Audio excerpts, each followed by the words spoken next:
Hi, నేను మీ సంపూర్ణ సిరిపురం. ఇప్పుడు nursery class ఎలాగో చిన్నప్పుడు శిశు తరగతి అలాగా. అప్పట్లో మేము గౌన్ లో మగవాళ్ళు నెక్కర్లు వేసుకునే రోజు ఈసారి చూడగానే గుర్తుపట్టాను, కానీ ఏ సబ్జెక్ట్ చెప్తారో మర్చిపోయాను. మన చదువు అలాంటిది. మరి ఇక లంచ్ నాన్ వెజ్ మెనూ వచ్చేసి చికెన్ బిర్యానీ, అందులోకి gravy, mutton curry, sambar, raita. ఇక వెజ్ లో bagara rice, white rice, chutney, గుత్తి వంకాయ, ఆలు టమాటా, శనగపప్పు, పాలకూర, సాంబార్, పెరుగు. సలాడ్ గా బీట్రూట్, క్యారెట్, కీరా, లెమన్. నాకు చాలా ఆకలిస్తుంది, ప్రొద్దున నుంచి ఏమీ తినలేదు. ఒక పట్టు పట్టాను. ఇంకా ఫైనల్ గా డిజర్ట్ లేకపోతే ఎలా, సో ఐస్ క్రీమ్ అయితే పెట్టారు. మేము ఐస్ క్రీమ్ తింటున్నాం, సార్ వచ్చారు, సార్ కూడా ఒక కప్పు తీసుకెళ్ళిచ్చా. అయితే ఇక్కడ ఒక ఫన్నీ ఇన్సిడెంట్ అయితే జరిగింది.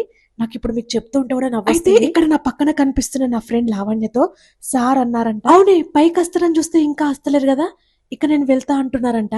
ఇప్పటి స్కూల్స్, టీచర్స్, స్టూడెంట్స్ మధ్య ఉన్న కమ్యూనికేషన్ వేరు, మా చిన్నప్పటి పాఠశాల గురువు విద్యార్థి మధ్య ఉన్న కమ్యూనికేషన్ వేరు.